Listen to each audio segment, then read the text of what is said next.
Hello, everybody, and welcome to the Operation Miss podcast. So happy to talk with you all today. We have a very special guest, Dr. Evans, and I'm Jessica. I'm one of your co hosts, and Katherine is here. Hey, Katherine. Hello, everyone. We're so happy to have you here with us today because we ran into this beautiful woman at a community health event for moms. And the thing that stuck out to us the most was what she had a platform and had a certain period of time in which she could pour into these women. And what she told them was to make sure that their symptoms do not get ignored during their pregnancy. That was one of the things that she said. Now, what makes that even more powerful to me is that she's a physician. And so a lot of the times we find the physicians shy away from questions, but she is telling you that if you have anything that you need to ask or communicate, that you do that and you do it confidently and you continue to do it until you're taken seriously. And that's something that we really believe could help turn the tide in the maternal health crisis because where the CDC says that symptoms are missed by providers, it's like sometimes they're not communicated to providers. And sometimes if they are, and then they're brushed off and the mom doesn't come back and say, hey, no, this hasn't gotten better, that there are things that could be missed. So we wanted to have her on the podcast because we know that if she had 5 minutes and she gave that quality information, what could she do with 30 minutes, right? What could she do if we really got a chance to talk with her? So Dr. Evans, we are so humbled to have you here and would love for you to let our audience know more about you and anything you want to share. Okay, well, thank you for inviting me to your podcast today, Operation Miss Podcast. I am a family physician in Middle Georgia. I currently work in what's called direct primary care, taking care of my patients' primary care needs at Rejuvenate Family Health Care. But I have a passion always for um, reproductive health, especially perinatal care and postpartum care and everything. So that's why I was able to meet you ladies. Because one of my, I guess you can say, passion projects is with a nonprofit called the Central Georgia Birthing Project, where we pair pregnant women with mentors slash support in the neighborhood, that they are in the communities and everything. And those mentors are called sister friends to the pregnant people. And we just have a wonderful group of people right now. And we're having a great time, and, you know, helping solve some issues for some people, great and small. So we're really enjoying being able to touch the community that way. Wow. And it's interesting. We always think of physicians as being super, super busy, but you find time, you make time to help take care of moms. And I just think that's so admirable. Do you know? So, how did the Central Georgia Birthing Project get started? And what are some of the issues that you found that you've been able to help moms circumvent? Sure. So the Central Georgia Birthing Project um, is we'll say, a passion of mine and a few other ladies that help. And we've been talking about it this is 2022 that we're doing this interview. So maybe since just before the pandemic in 2020. Um, we were trying to get started then. And we are affiliated with Birthing Project USA. Um, so they're pretty much like the lead organization that, can give us advice, and that we, send some information to so they can, help with their reporting and things like that. And they kind of make sure that um, everything is running smoothly, and they support us to make sure that there aren't any needs that we have for our project that aren't met. But we've been going strong with our ladies now for since 2019. Let's see. Well, I'll say yes. We started trying to get everybody together, get all the ducks in a row 2019, and we actually started pairing people in 2021. Yes. I was like, yeah, yeah, it's 2022 now. So 2021, our first group of mothers are currently either have just delivered in the past several months, 3 or 4 months, and we have several that are still cooking and baking. I think the last one so far is I think will be into November in this current group, and then these ladies will stay with their sister friends till that child is one, or if in the unfortunate case of a loss, they can decide to if they want to continue with the program, they can and stay close with that sister friend to kind of walk them through that. Yeah. But so when they're what do their sister friends do with them? So what is the role of the sister friend?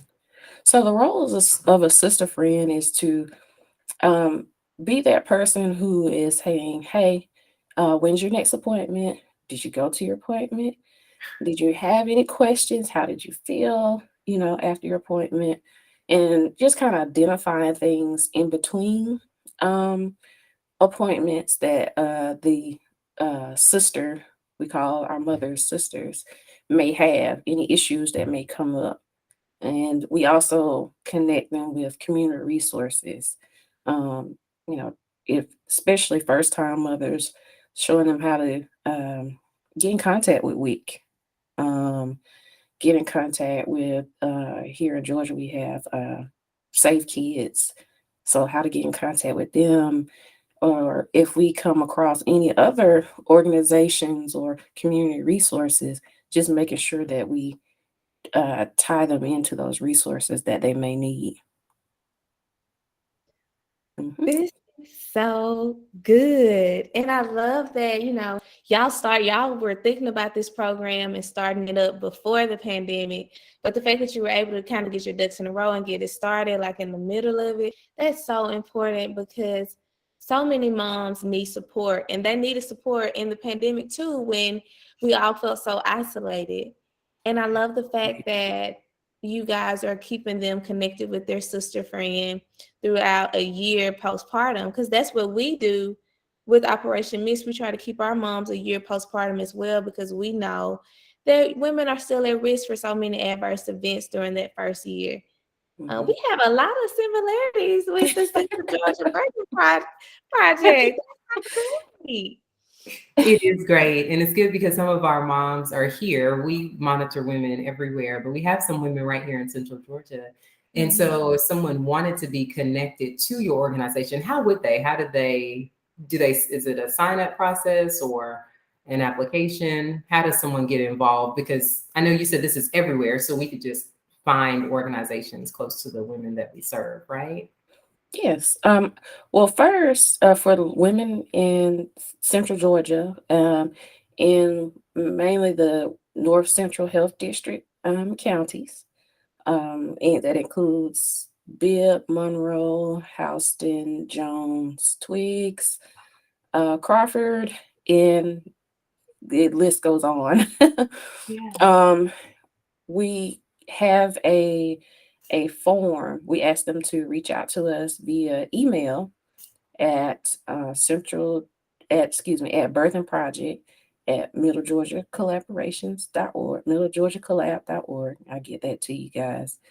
And then we will send them a intake form, do just a quick screening type conversation interview, and then we match them up with a sister friend that we feel would work well with them.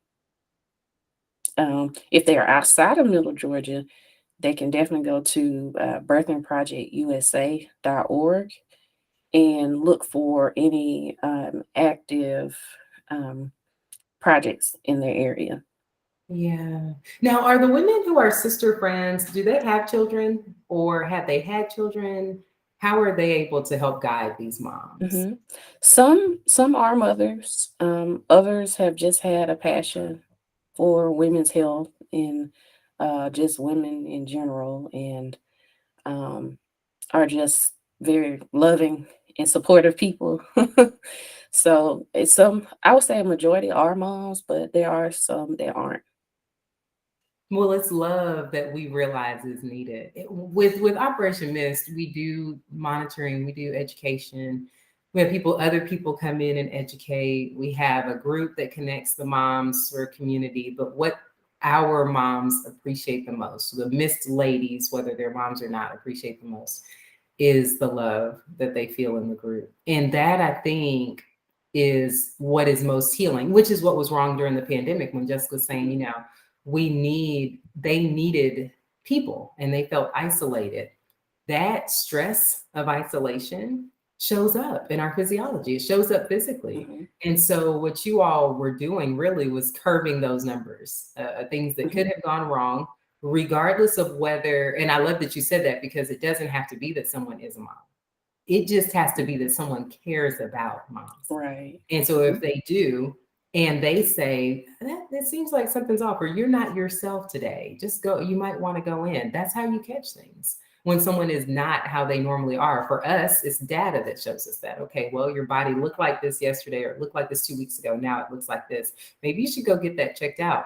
But it's the person in the household who can say, you're just looking different today. Mhm. Maybe you should reach out. And when you have someone, because you mentioned direct primary care, and we've learned to really appreciate centers like that, where you can just go in and nobody's telling you you have to make an appointment or your next appointment's in 2 days. Can't you just wait? Mhm. Or Mhm. go to the ER where no one wants to be because they feel like they're going to be waiting forever. It's a really nice way to fill a lot of the gaps, I think, in maternal health care. But you are a mom to be. Yes. Uh-huh. And so Yeah. talk with us. What did you say?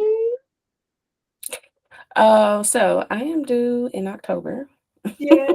And so tell us about your journey thus far and how, through the lens of a healthcare provider, hmm your experience has been and how you feel. You'll maybe, what are some things that you would do or tell other women to do if they were in your shoes as a I pregnant? got you. Yeah. Well, this is my second child. Um, and when they say every pregnancy is different, that's the truth. This time I am with completely different providers. And I guess the space is a little bit different. So I can understand the anxiety and things like that going on, that women may have, um, when they're, I don't know you, you don't know me, we don't have an established relationship, but just getting to know that provider. Um, so even on that first visit, ask questions, you know, what should I expect? I'm having, don't be ashamed, even if this is your second, third, fourth, whatever pregnancy, to ask questions because every pregnancy is different with every person and with every mother, you know. Yeah. So I would say I, being in a new space, can relate to some of that anxiety because it's not my the people I were with my first pregnancy. So I would say, yeah, I can definitely feel where that angst comes from. But if you even have to just write them down, get to know your provider, like was saying, and like if anything is different, or you're like, hey, I don't know about this. This didn't happen before. Why do I feel like this now? you know, ask those questions. It's okay. There's not a dumb question. you know, you need to know what's going on with your body. And if it turns out that is nothing, that is okay, great. But how would you know if you never brought it up? Yeah. Dr. Evans, what advice would you give to mothers who say, I write out my questions, I ask my questions, but I feel like my questions are being dismissed? Like, how do you suggest moms navigate that? Um, I would always tell them to navigate back to that question. Like, okay, I understand this, I understand this that you've told me.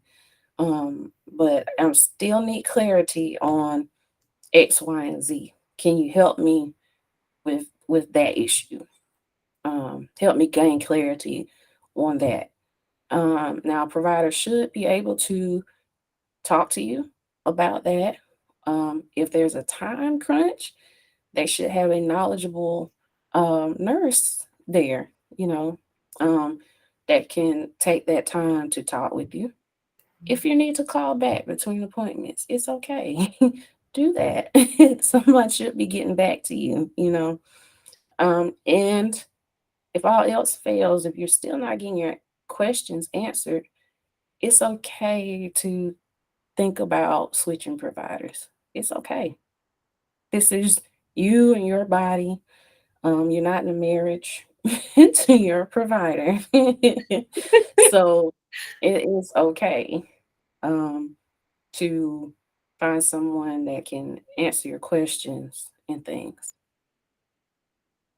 That is such good advice. Oh my goodness. Now, it sounds like you had a good first experience or relationship with the first Mhm. people that you delivered with. Is that accurate?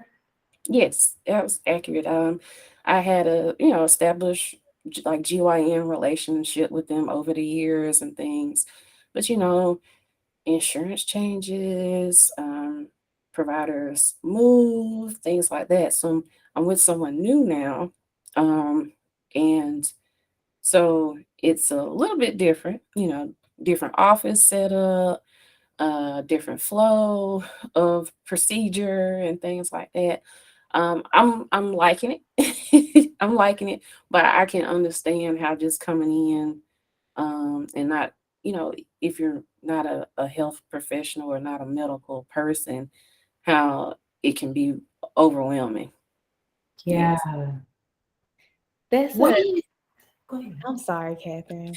No, I go was ahead. just going to say that's such a good point because I know for me as a physical therapist, as a healthcare provider, like when I go for like my annual checkup, it's almost like when you go into like a healthcare provider's like office without your healthcare provider hat on, it looks different.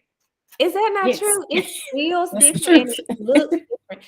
And if I were pregnant, I'm sure if I kind of finally got used to one setting and then had to like switch to another one, that would probably make me feel the same way you feel. Hmm. Yeah. Yeah. Yes. And I was just wondering, so now taking off your mommy hat and the birthing project hat and putting on your family medicine hat, what Hmm. are the gaps that a family medicine practitioner can Hmm. fill in the current maternal healthcare structure? Right. Do you have ideas about that? Because I have questions about what can be done and how you all can help. Yeah, I have plenty of ideas. Oh, talk yes. Being a family physician, any family physician is trained from birth to death to take care of people. During our residency training, we still take care of or are expected to learn to take care of, um, I would say, more of a normal pregnancy without any complications and things like that.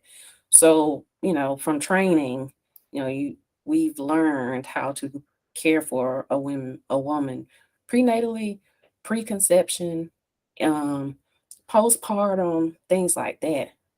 So what we find a lot of times is, most family physicians, in this day and age, there's some people that go on and do a little bit more training, uh, participate in more births and things like that, that do still do deliveries in some areas.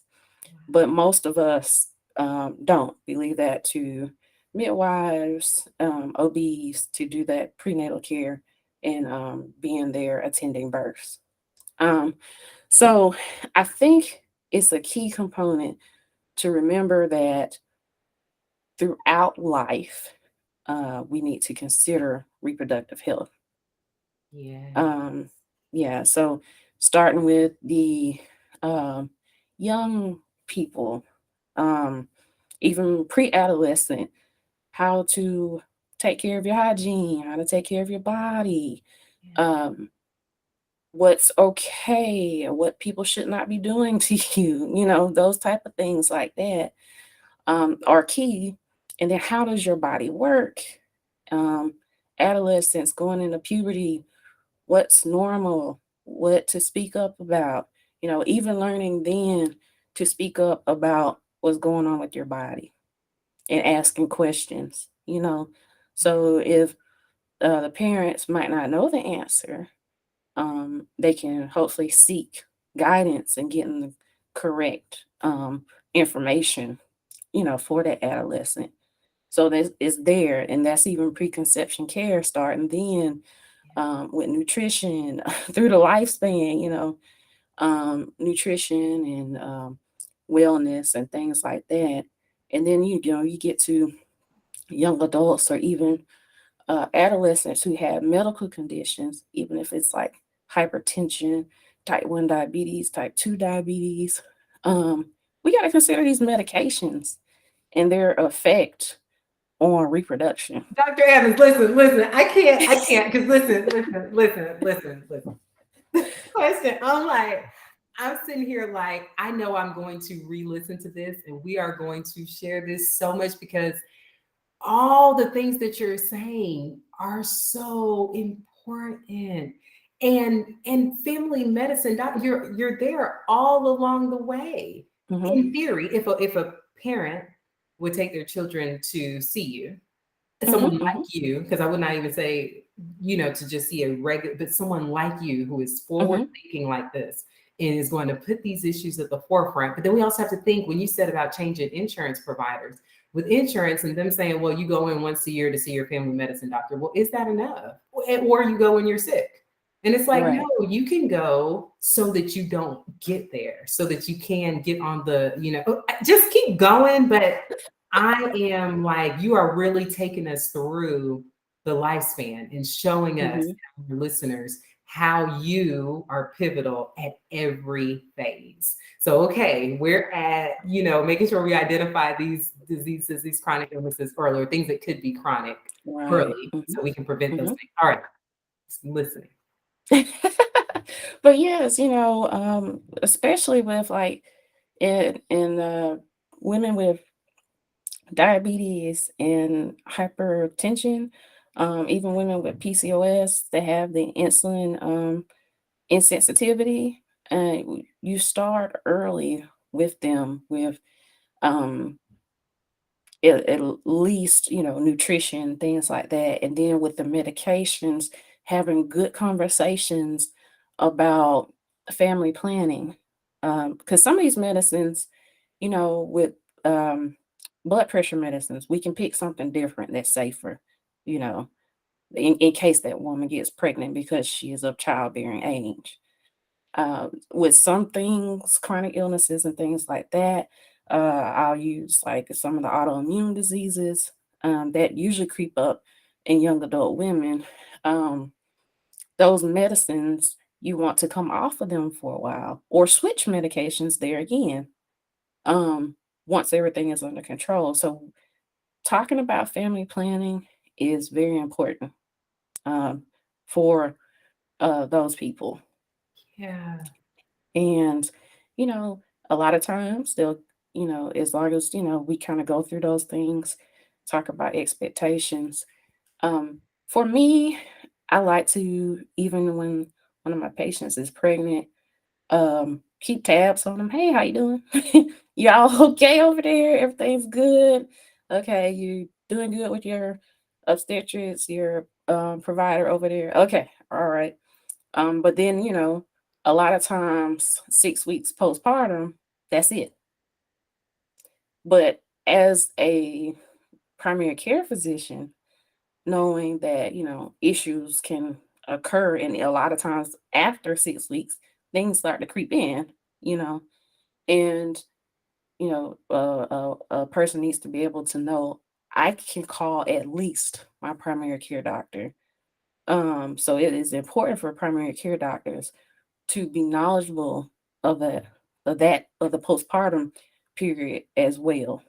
Um, I think I've told a story before of working and seeing a young lady who was like 3 or 4 months postpartum, and her blood pressure was just through the roof.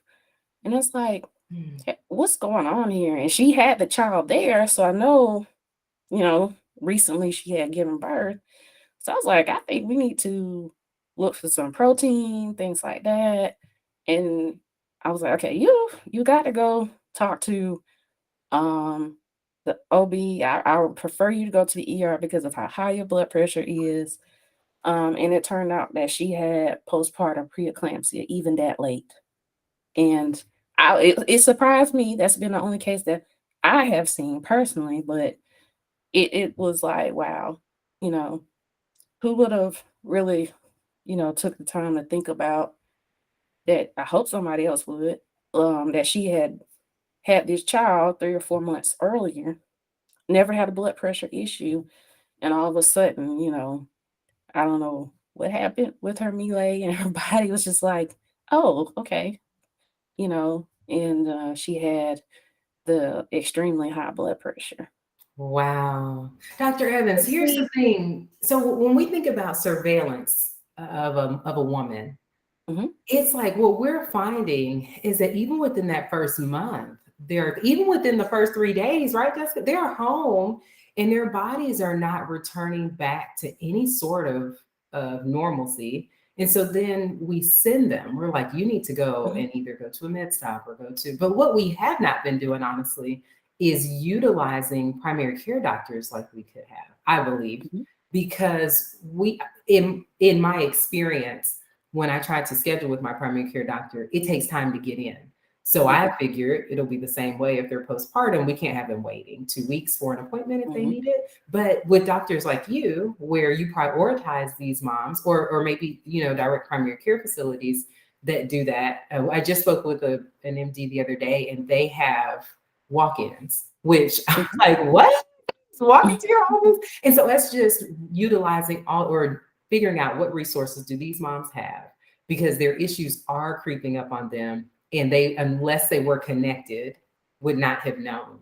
And that is very, very scary, especially because when you said, 3, 4 months, these moms, what we're noticing is as they transition, they get to 3, 4 months, they're going back to work, they're trying to work out so that they look better before they get to work. And it's like, this is not, your body hasn't even gotten back to normal yet. So this is not Yeah. the time to introduce it. The good thing with our moms is that we can show them because they feel great. When I was in postpartum preeclampsia, I felt great. Nobody could have, unless I was sitting down and monitoring my blood pressure, which is why we like moms to, yes, listen to your bodies. And when you're concerned, regardless of what the data says, you go and talk to someone. But on the other hand, when you're feeling great, respect the data. It's telling you right now, you're not recovering well, your sleep quality is bad, your body's, the gas that's in your body's tank is not enough for you to be doing all of these things.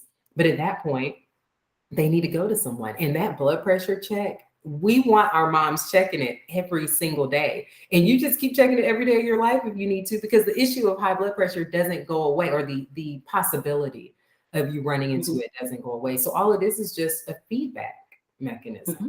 And Hmm. so just like we would never drive a car if the tank was empty. Now I do sometimes, but not like, you can't do it for long, right? It's going to shut Right. down. Bodies will do the same thing. So why get to that point? When you have doctors like you who are like, come on in, I'll check on you, I'll see what's going on. And y'all are so much more knowledgeable than we are. So you can let them know what's going on with their bodies or investigate, because it could be that it was high blood pressure and then you didn't find any protein in the urine, but then you can still keep going and say, okay, well, what is this? How can we address this?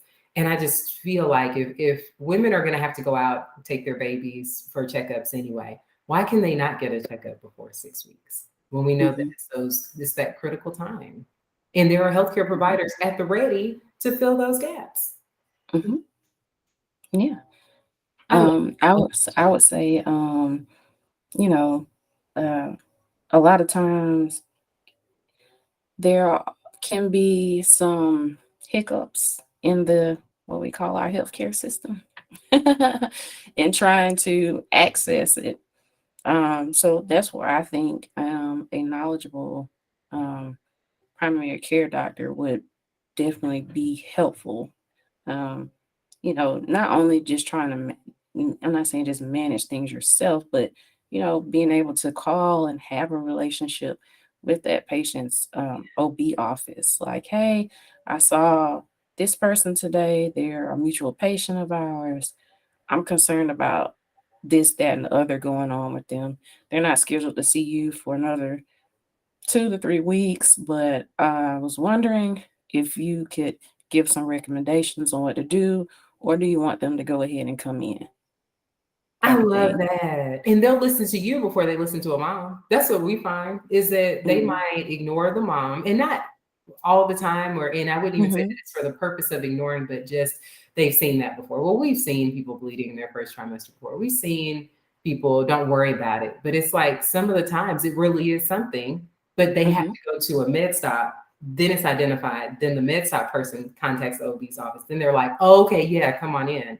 And so Mhm. Mhm. you are that person. You're a doctor, so they'll listen to you.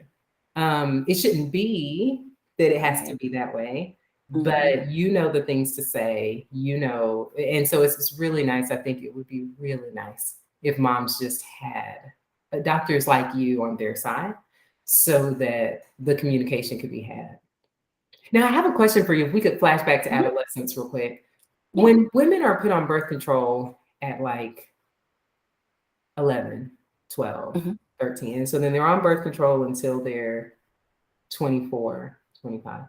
What is happening or what is not happening as a result of the birth control that can impact whether it's their ability to get pregnant or, I mean, can you just tell us what's going on with birth control so Mhm. that moms, as moms, so I have a daughter, and Mhm. so that when she's that age, if she's saying, well, my cycles are uncomfortable or I'm having cramping or something, that if a doctor comes and says, oh, I can fix that with birth control, what should I consider before I say, Mhm.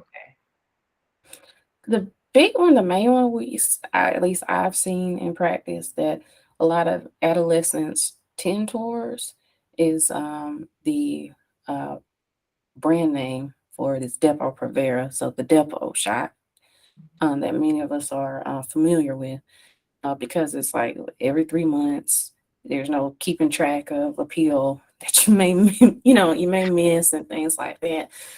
And so that's the main one. Um, and I would say, especially for adolescents, just looking at the time frame, talk to your provider about the time frame to be using that. At some point, there might need to be a holiday for that if they've been on it for years. yes. Hmm.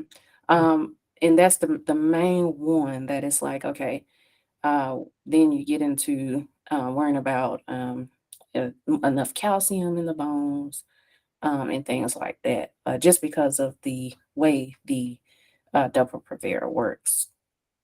Gotcha. Uh, so that's the main one. Some women, when they get off of it, they have uh, no problem with return of ability to conceive. Some may, because it lasts for 3 months at a time, it does stay in your system for a while. So some people may find that it may take them a little while after stopping um, the injections to actually try to conceive. So that's the main one, especially with adolescents. I would say be asking questions about, because it's the one that's simple, easy, that we do see a lot of adolescents use. Gotcha. Do you think that it is overutilized, or do you think in your experience that you've seen it that it's used appropriately? I've seen it used appropriately, but I think that it's a good idea, especially when you're talking adolescents. You're talking shared decision making. So I'm weary of a parent that drags the daughter in. She started her cycle. I want to make sure she doesn't get pregnant. So, well, it's like, okay, well, let's step aside and you talk to the adolescent. And they're like, are you sexually active? No. Do you plan to become sexually active? No. Well, if you plan to, it's okay to talk to me, you know, about if you plan to be or if you have, that way we can talk about preventive measures to keep your body safe and at this point in time prevent pregnancy. Yeah. So a lot of times, uh, it may be that that person is not sexually active at all. So we all have a conversation, parent, child, or we'll say adolescent, and myself about what would be the best course of action. Besides just okay, let's just do birth control. I don't have to worry about what's going on. Well, there's some other worries For sure. besides a pregnancy that could happen. So if we just need to have a game plan together. Um, but if it's warranted, a lot of times I see where it's warranted. And it's best to do something that's accessible and easy, you know, and not missing medications and things. We'll say, okay, let's do this, and then we'll check on you every so often and see if you want to keep doing this. Yeah. No, I love that you said that because even with saying there are other things to be worried about, it's a whole conversation about sex in general. So, okay, now I have the Hmm. shot. If I go on to have sex and then I get an STD, how does that impact my ability to get pregnant later on? Or how Right. does that impact the way I deliver later on? Hmm. And then the side effects. I think if moms knew or kids knew, what are the side effects? You talked about the bone health. I think about the blood clots. I worked in the Hmm. hospital, saw some women with blood clots from Yes. birth control. You see the weight gain, and Hmm. girls already have body image issues. And so it's like, Hmm. and then obviously the other issues that come with gaining weight that shouldn't be on your body. And I just think that if we started talking to women about like what is their actual cycle, it is not just Hmm. that you're bleeding, put in a tampon or put on a pad so that you don't leak through your clothes. It is Hmm. at that though there are certain times of the month where you can get pregnant. There are certain times of the month where you cannot. And so can we start young tracking that? Because I noticed little girls in my neighborhood, and I started my cycle when I was 9. So if I started my daughter tracking her cycle at 9, so then she could see, okay, you're circling the days when you're bleeding. But then after that, what's happening to your cervical fluid? Writing it there. Okay, well, once it becomes clumpy, you're not at risk for getting pregnant anymore. And so then you can, I mean, you're not going to because you're 9, but just explaining to them and they get the awareness of what's Hmm. going Hmm. on down there later on. Because for me, the hormones were horrible for me. I had really bad headaches, but my mom never put me on birth control. It was when I decided to get married, and I wanted the Nuva ring because I knew my cycle so well that I knew the night of that we got married that I'd be bleeding, and so I was like, I'm gonna try something. Tried the Nuva Yeah. ring. It was the worst decision I've ever made, and I've been on the calendar method ever since.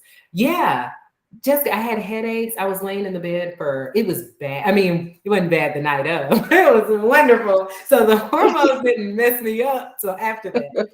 Oh But my gosh.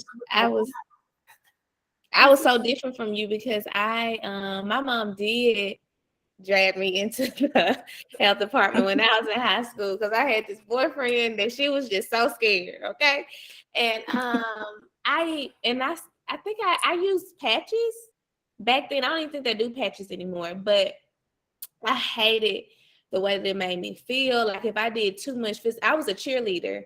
And if I did like too much physical activity with like workouts and stuff, like I would vomit. It was just weird, like symptoms that I never, had before. And I think I did have a little weight gain. And I personally, when I got out of my mom's house and I went to college, I stopped, with the birth control just because of the way that it made me feel. And when I was growing up, Catherine, I had no idea in high school that as a woman who had her period that I could not get pregnant at any time. Like I thought I could get pregnant at any time. I had no idea that it was a certain time of the month as a woman that I could get pregnant. If my mama had told me that, I would have told her, mama, you never have to worry about me getting pregnant. And I wish that, like you were saying, Dr. Evans, having that conversation, because when they're adolescents, you can make shared decisions with those patients. And if, more doctors like you and parents and the adolescent come together to start birth planning and learning their cycles early, that would be so helpful. And I wanted to also say this before we started talking about just the menstrual cycle, that when you were speaking about working as a primary care physician, working with women who are pregnant, before pregnancy, after pregnancy, I really wanted to say, because I've been thinking about this for days now, that like OBGYNs are not the only providers that will fix the maternal health crisis. And I feel like right now, people are feeling as though the onus is on them, and it's not. And it will never be one provider that will fix this crisis. We have to work on all of those avenues before pregnancy, with planning as early as adolescence. During pregnancy, I think the OB will be the captain of the ship, right? But then afterwards, it's like women get thrown out into the wilderness and they have to figure this out. And half of the time, they don't care about thinking about their health because they're thinking about their baby. Yeah. And they get missed. And that's why, we started Operation Miss, because we have moms. Like I was talking to a mom yesterday and she was saying, or last week, and she was saying how this is all for the baby. And I'm like, well, I'm all for you, because somebody has got to be for them. And I think about all of the women who probably go to urgent care or primary care physicians and have a blood pressure that's sky high, and the ones who are Black that kind of get brushed off and ignored, or the ones that don't bring their baby to the office, and maybe the PCP or ER doctor doesn't even know that they just had a baby, and how those things get missed and they develop chronic hypertension over time. Or the ones whose OBs have discharged them or however let them go after their 6-week checkup, who have hypertension and never get referred to a cardiologist or a nephrologist to get the additional testing and help from a specialist that they need to go back to like their normal baseline for blood pressure. It's just so many areas where people can fill in. And I'm so thankful for you, Dr. Evans, and direct primary care physicians who have the tools and the knowledge to like fill those gaps where people can walk in and get their care. And I also wanted to ask you this, because Katherine was saying how she wishes that moms can be seen before their 6-week checkup because things happen then. Are there direct primary care physicians that go to homes? Because I think that would be amazing for like moms to get like a home visit from a PCP between that 6-week checkup and maybe after. So is that me? It is a small community of physicians that provide fourth trimester care. Most of them to mom and baby. And they are few and far in between. But I do think that there are a couple in the Atlanta area that I know of personally. Sorry, I got these braces. But yeah, that are few and far in between. There in Atlanta. I hope I can shout her out, but Jessica Daigle, she will be starting. She does a lot of mom support. She's a NICU hospitalist, but she does a lot of mom support groups and things like that. And I think in the near future, she will be taking care of baby and checking on mom in the house. She's a pediatrician by trade, but she will, mom, you okay? You have questions? This is a lot. So, and she's in the metro Atlanta area. So, because I love what Jessica said, there's a clinic up in Atlanta and they do home visits as well called Insight. But if it were more common, and if the price is right, the thing about it is, if the price is right, then somebody would do it. right? And so for us as PTs, we're in their homes day 3, day 4, day 5 after they leave the hospital. So we're screening. And then if someone has a postpartum doula, they could be screening. And then you have the physician to come in, they could be screening. Like that is what our moms deserve, you know? And so I feel like while everybody's out there, you know, there are nonprofits, they have all this money that they are trying, like they want the journey to be safer. They want it to be healthier. They have funds set aside to do it. If they get an idea, a good idea, like physicians coming out, and physicians are like, yes, I could do that. If the price is right, I'll go to a mom, whatever certain number of visits with the right proposal, we could make that happen. So it's just, it's a matter of funding sometimes. And it could be done, right, Jessica? I'm excited about that idea. I'm excited about it too, because here's my thing with like grants and funding. Like, it's amazing. It's so much money out there, but sometimes I feel like so much gets allotted to just sharing the statistics, right? Like these events and these programs to just kind of tell you that Black women are dying 3 to 5 times more likely than, you know, and it's like, we got that. Or, you know, we're getting pamphlets and stuff and saying that, and it's like, we hear you, but let's try to put that money into like solutions. Yes. And fix that statistics. So yes, Katherine, we need to. Girl, because what if somebody put up money so that every mom, once she got to 9 months, 36 weeks, that she didn't have to work.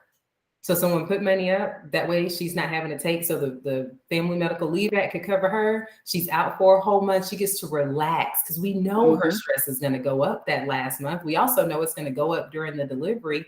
Why not have to drive into work, not have to worry about stuff, or even if they let her work remotely. So we're working on that right now with one of our moms. She's under recovery. She doesn't get good sleep quality. Anytime she has to drive into the office, she has a day where she is not doing well. So we're going to communicate her data to her OB, and hopefully she'll be able to at least work from home 3 days out of the week for her last month of the pregnancy. But let's say that she couldn't afford to do that, or her job was like, well, no, we can't have you do that. Well, then an organization could step in and say, hey, we'll pay whatever it was that your job was going to pay you. Just use your FMLA for now.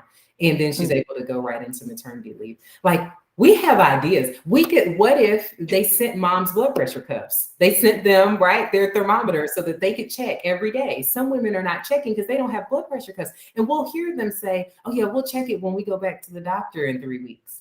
No, we need to get you to Walmart and get a $30 blood pressure cuff so that you can check it yourself. Or you get a $60 one that goes directly to your primary care doctor, right? Who's being paid to look at that every day, right? So we could get y'all some, if we could pay you for your time, then your time could be better allocated. But I feel like insurance undervalues you.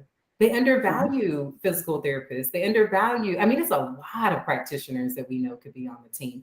And I was talking to little 5 and 6 year olds the other day, and we were talking about not leaking when you don't want to, right? And PTs help with that. So I forgot why it came up. Oh, some of the girls were saying they love gymnastics, and they were in the older, age group.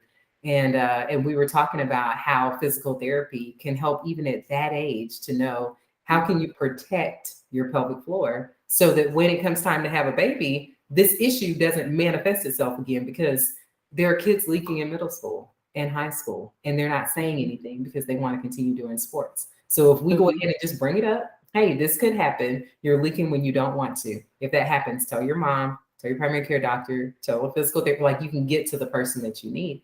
But if they don't know that it's a issue, or they're embarrassed about that issue, they're not going to bring it up. So yeah, no, money, like we got to start writing some proposals and getting some more funding for what we know needs to happen. So for us, we know what we want maternal health care to look like. And so now it's just connecting with the people who can do the work, and also with the organizations who can provide the funding. So. Let me say this, y'all, because it is election season, and I early voted maybe like 2 weeks ago, and there's something on the ballot this year about like extending maternal and paternal leave for moms and dads. So if you feel like women should get more time, like paid time off, and fathers as well, and you live in Georgia, make sure you vote. So that can be a thing, because I'm so tired of women feeling like they have to work to the very last day just so they can have more time off with when the baby comes, and it just should not be that way. It should not be that way. So vote Georgia. Yes. Do you have anything else, Dr. Evans, that you would like to say? I did have, actually, I did have one more thing. PCOS, you mentioned it. Can you just, because you explain things in such a simple way, which I love. When I tell you, when I meet physicians like you that make it really comfortable to ask questions, it really it brings tears to my eyes, because I feel like a lot of the problem with our moms is that they're afraid to ask questions, because when they ask questions, they feel stupid. I have a friend whose child is going through brain surgery right now, and she called me with her questions because they were talking and she didn't understand what they were saying. And I'm like, part of our jobs as physical therapists, as doctors, as healthcare practitioners, is to communicate on the level of the person who is sitting in front of you. And so I've heard a lot of women, they talk about PCOS, they're told they have PCOS, nothing else has been investigated. No one talked with them about how much sex they're actually having, but they are given that diagnosis. So can you explain what PCOS is for us? Yes. So that's the term polycystic ovarian syndrome. Um, Sometimes it can be difficult to diagnose. Sometimes there's those telltale signs like excess hair growth, weight gain, acne issues. And that's because there's a terrible hormone imbalance in the body. It leads to also the body being not as sensitive to insulin. Um, some women, you can go, if they were to go and do a scope for them and things like that, you would notice that there are like multiple cysts on the ovaries. So polycystic ovarian syndrome. Some women don't necessarily have, they have all the issues, the symptoms, the lab tests, but they don't necessarily have all of the cysts so far on the ovary. But there is a big hormone imbalance, especially with there's a good amount of testosterone in the system. So it can affect how a woman ovulates. It can affect their um, sensitivity to insulin and things like that.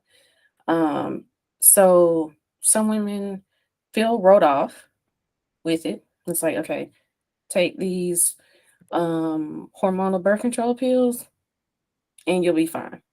But it's like, you know, some women get to age where they're like, but I want to conceive. You know, I want to know about my fertility. So that's when, you know, all the whole time there should be a talk about nutrition, things like that, to um, help the women, especially with the issue with the insulin and things like that.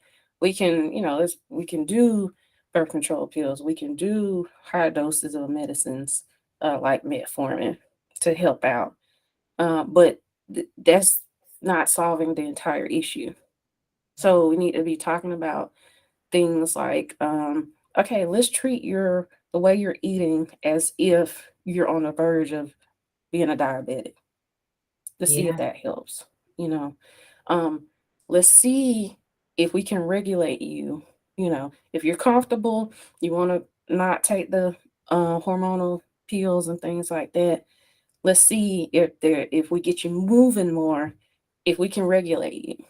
You know, let's see the different things we can do. We just need to make sure we address the issue of, like, at some point in time this person may want to conceive, and how can we better help them ahead of time before they get to that age of frustration. How can we help them ahead of time and prepare them for what the road ahead? Dr. Evans, we love that, because we're all about giving the tools. Not everybody's going to want to use the tools that we give them, but if Hmm. they have access to the tools, they can grab it when they need it. It's like, I know how to change a tire. At no point in time do I want to change a tire. So if I sometimes I roast someone pulls up and is like, "Can I help you?" Yes, you absolutely can help me, right? But if they look like they're crazy, then I can say, "Oh no, I got it. I'm good." Just have the Right. tools, right? And Mhm. so when we think about things like plant-based diets, and we think, okay, if someone could learn how to use a plant-based diet, if they run into before they get pregnant. So I think Mhm. we think dietitians, nutritionists should have a Mhm. really good role in Yes. maternal health as well. But let's say that so you learn that, and then you decide, but I don't want to follow a plant-based diet. That's fine. So then you get to pregnancy though, and you notice high blood pressure because you're monitoring at home. Then you can be like, you know what? I don't like the plant-based diet, but I would do anything for my baby. So I'll go ahead and go back to that tool that was given to me earlier on in my life. Same thing with Mhm. PFAS. I can just go back to the tool. Because at the end of the day, when you tell a woman don't smoke, don't drink during pregnancy, they don't because they care about their baby. Mhm. So if Mhm. we prioritize diet and exercise early on and we let them know this is as much Mhm. for your baby as you stopping smoking and drinking, then maybe they'd be more Mhm. likely to implement it and then would run into less problems down the line. Because when you talk about that insulin or decreased insulin sensitivity, we don't want our moms running into diabetes during Mhm. pregnancy. And I don't even know that moms know that that's part of the issue. All they know is I can't get pregnant. I can't get pregnant. Now they get pregnant and then they end up with gestational diabetes because they never addressed the diet issue in the first place. And Mhm. so Mhm. I just thank you. Thank you for explaining that to us. No, no problem, no problem. I mean, it's a big issue, and we could go even deeper into it and things like that. But I think that those are the main things, like you said, just giving people the tools and the information that they need, like not just for now, but for later, down the line, if I decide to do this, that, and the other, um, how does this affect me later? Because, even into breastfeeding, that there can be issues there with the mom that had PCOS and things when they're ready to breastfeed, even though they were able to conceive and give birth and things, we might run into issues with breastfeeding. No one talks about the hormones, Dr. Evans. Hmm. Hmm. This And is true. hormone balance matters to get pregnant, Hmm. to stay pregnant, to start breastfeeding, to continue breastfeeding, to return Hmm. back to life. So when we have these babies, they're stair step. Some people love that. I think it's great for those that it works for. But when you think about letting the body settle back down before putting it back into a marathon, um, Hmm. I think if women knew more about hormones, that would be great. So there's so much knowledge that you all have and then that specialists have where I think Hmm. if the information was just easily accessible, then moms would have a better understanding and not get so frustrated with their bodies when things don't go the way that they feel they should go because that added layer of stress makes it hard to get pregnant too. I mean, it makes it hard to produce Right. milk too. It makes it hard to Hmm. recover postpartum well. So, I mean, you are a wealth of information. Oh my goodness. This has been such an amazing conversation.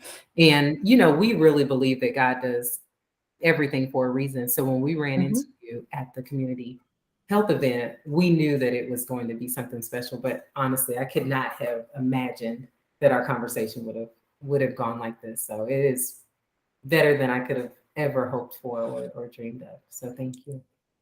Thank you. I've really enjoyed my time talking with you all today. I think we brushed the surface, but we talked about a lot of key points today. Yeah. And so if people want to find you, are you on social media? Do you have Yes. or Hmm. okay, tell us how people can find you. If you want to find me, far as primary care, I use the model called direct primary care. You can find me at Rejuvenate Family Healthcare on Facebook or Rejuvenate FHC_GA on Instagram.